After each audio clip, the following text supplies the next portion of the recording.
नमस्ते। स्वागत है आप सभी का अपना कानून इस YouTube चैनल पर। आज का हमारा विषय है जुडिशियल कस्टडी और पुलिस कस्टडी। ये दोनों में क्या फर्क होता है, अंतर क्या होता है। देखिए, जब भी किसी को पुलिस द्वारा या भी किसी एजेंसी द्वारा अरेस्ट किया जाता है, जैसे कि अगर सीबीआई ने अरेस्ट किया तो सीबीआई को उस व्यक्ति की कस्टडी मिलेगी, अगर ईडी ने किसे अरेस्ट किया तो ईडी को की कस्टडी मिलेगी, पुलिस ने अगर किसी को अरेस्ट किया तो पुलिस को उस व्यक्ति की कस्टडी मिलेगी। यह कस्टडी का हेतु यह रहता है, देखिए कोई क्राइम हुआ है अंडर आईपीसी, पुलिस को पावर है उस व्यक्ति को जो भी कॉग्निजेबल ऑफेंस है उस ऑफेंस के अंडर पुलिस किसी भी व्यक्ति को उनकी हिरासत में ले सकती है और उस हिरासत को पुलिस कस्टडी कहा जाता है। अगर पुलिस ने हिरासत में लिया है, अगर prevention of money laundering act के तहत ईडी यानी एनफोर्समेंट डायरेक्टरेट को किसी व्यक्ति जिस व्यक्ति के खिलाफ शिकायत दर्ज की हुई हो या ईडी यानी कि एनफोर्समेंट डायरेक्टरेट अगर कोई इन्वेस्टिगेशन कर रहे हो तो वह अथॉरिटी किसी व्यक्ति को पहले समन्स यानी कि नोटिस देकर अरेस्ट कर सकती है। अरेस्ट जिस वक्त किया जाता है उस वक्त जब वो उस व्यक्ति की कस्टडी माननीय न्यायालय से ले लेते हैं। तो जिस वक्त ईडी, पुलिस या फिर सीबीआई जो भी एजेंसी है उस द्वारा जो भी इन्वेस्टिगेशन होता है, इंक्वायरी होती है, उस वक्त जो व्यक्ति जिसे अरेस्ट किया गया हो और जो एजेंसी है वह वो मैटर जो भी है इन्वेस्टिगेट कर रहे हैं, उस व्यक्ति की कस्टडी वो एजेंसी को दी जाती है। यानी कि अगर पुलिस हो और किस व्यक्ति के खिलाफ 380 चोरी का जुर्माना, 380 यानी कि चोरी के केस में अगर किसी के खिलाफ दर्ज है और किसी व्यक्ति के खिलाफ पुलिस को अगर वह सबूत मिलते हैं तो वो व्यक्ति को पुलिस द्वारा अरेस्ट किया जाता है और पुलिस को उस व्यक्ति की कस्टडी इसलिए दी जाती है, माननीय न्यायालय से दी जाती है कि वो चोरी का सामान कहाँ रखा है, वह चोरी में कौन कौन इन्वॉल्वमेंट था और वही उस चोरी के बारे में जो भी इन्वेस्टिगेशन है उसलिए पुलिस को माननीय न्यायालय पुलिस कस्टडी दे देता है। इसी तरह एनफोर्समेंट डायरेक्टरेट यानी कि ईडी जो भी ऑफेंस हुआ है, जो भी फाइनेंशियल क्राइम हुआ है या फिर कोई भी जो मैटर है एनफोर्समेंट डायरेक्टरेट को असाइन किया गया हो, उस अंडर किसी भी व्यक्ति को ईडी अगर अरेस्ट करती है तो उस मामले की छानबीन करने के लिए, इन्वेस्टिगेशन करने के लिए माननीय न्यायालय द्वारा ईडी उस व्यक्ति की कस्टडी लेती है। देखिए, कस्टडी जो है ज्यादा से ज्यादा 15 डेज की हो सकती है। उसके आगे मोस्ट ऑफ द मैटर्स में माननीय न्यायालय को उस एजेंसी, पुलिस अथॉरिटी या जिस अथॉरिटी ने व्यक्ति को अरेस्ट किया हुआ है उस व्यक्ति को अगर उससे ज्यादा कस्टडी की जरूरत होगी तो जो भी अथॉरिटी, जो भी एजेंसी है माननीय न्यायालय को विनती करती है कि हमें इस व्यक्ति की कस्टडी चाहिए। तो यह मैंने आपको कस्टडी के बारे में बता दिया।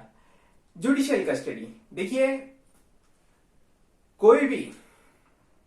किसी भी व्यक्ति के खिलाफ अगर शिकायत दर्ज हो, इसका अर्थ यह नहीं होता कि वह व्यक्ति गुनहगार है। देखिए, किसी भी व्यक्ति के खिलाफ अगर शिकायत दर्ज हो तो कानूनी प्रक्रिया के मुताबिक उस व्यक्ति को गुनहगार यानी क्रिमिनल माना जाता नहीं है, उस व्यक्ति को आरोपी कहा जाता है। माननीय न्यायालय में उस व्यक्ति के खिलाफ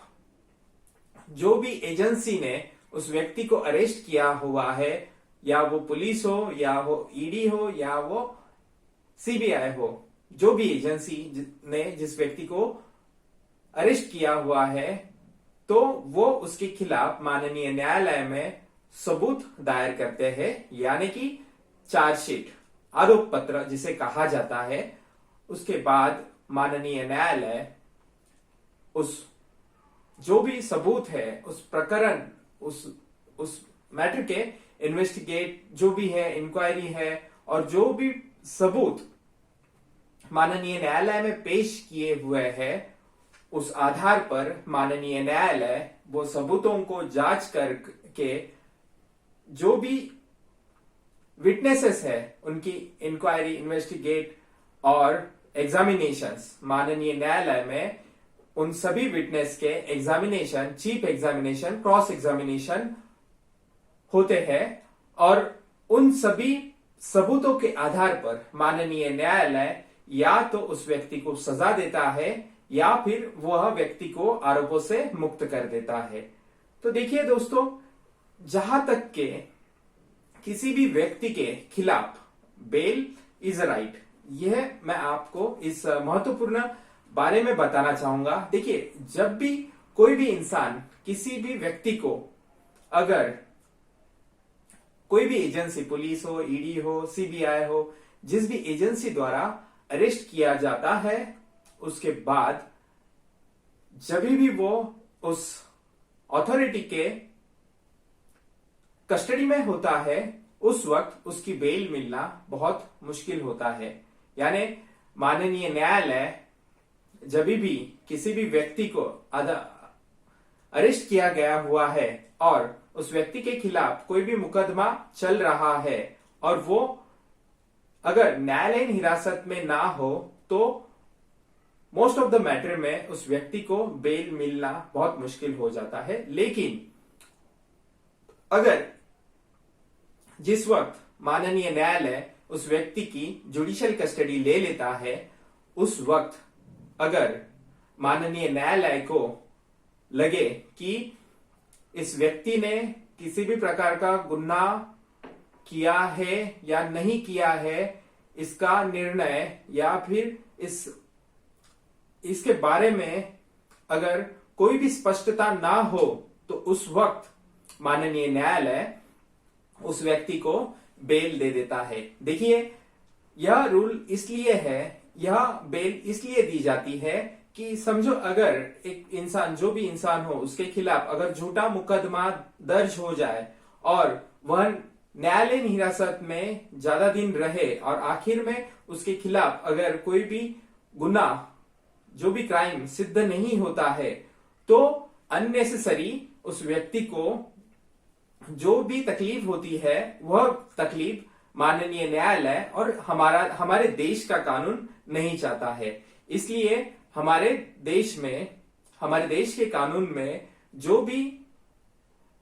जुडिशियल कस्टडी में आरोपी रहते हैं, उन बहुत से मामलों में हर इंसान को बेल मिल जाती है। देखिए दोस्तों, इसके अलावा मैं आपको यह कहना चाहूंगा कि किसी भी व्यक्ति के खिलाफ जब कोई भी शिकायत दर्ज होती है, तो आपको उस एजेंसी द्वारा, माननीय न्यायालय ने ही बहुत से माननीय सर्वोच्च न्यायालय में जुडिशियल डिसीजंस दिए हैं, जिसमें कि अगर आपके खिलाफ कोई भी शिकायत दर्ज होती है, तो आपको उस एजेंसी, उस अथॉरिटी द्वारा एक नोटिस भेजा जाता है। तो आपकी जिम्मेदारी भी यह होती है कि उस नोटिस का, यानी कि आपके खिलाफ जो भी आरोप किए हुए हैं, वह आरोप कैसे झूठे हैं, यह आपको उस एजेंसी के सामने रखने की एक अनुमति होती है। अगर आप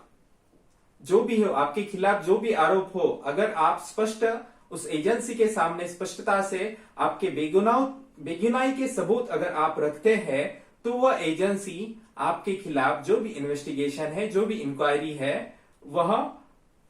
उसमें आपको जो आपको अरेस्ट किया जाने वाला है, उसमें आपको यह बहुत महत्वपूर्ण होते हैं। अगर आपकी बेगुनाही के सबूत उस एजेंसी को पहले ही दे दे, आपको जब नोटिस आता है, तो वो एजेंसी, अगर मैं पुलिस की बात करना चाहूं, तो वो पुलिस अथॉरिटी आपके खिलाफ जो भी शिकायत की है वो झूठी है, यही रिपोर्ट जो भी माननीय न्यायालय में दायर कर सकता है। तो देखिए दोस्तों, एक छोटी सी बात थी जो मैं आपको बताना चाहता था। देखिए, आपको जब भी जीस्ट बताना चाहता हूं कि देखो, आपको कभी भी किसी भी एजेंसी द्वारा समन्स आए तो आपको उस समन्स का प्रॉपर रिप्लाई देना चाहिए, जिसमें आपकी बेगुनाही के जो भी पॉइंट्स हो, जो भी मुद्दे हो, वो आपको उस एजेंसी को बता देने चाहिए। क्योंकि यही मुद्दे आपके, अगर आपको इन फ्यूचर अरेस्ट होता है तो उस आपके बेल एप्लीकेशन में बहुत महत्वपूर्ण हो सकते हैं। दूसरी बात यह है, अगर आप जुडिशियल कस्टडी में जब भी होते हो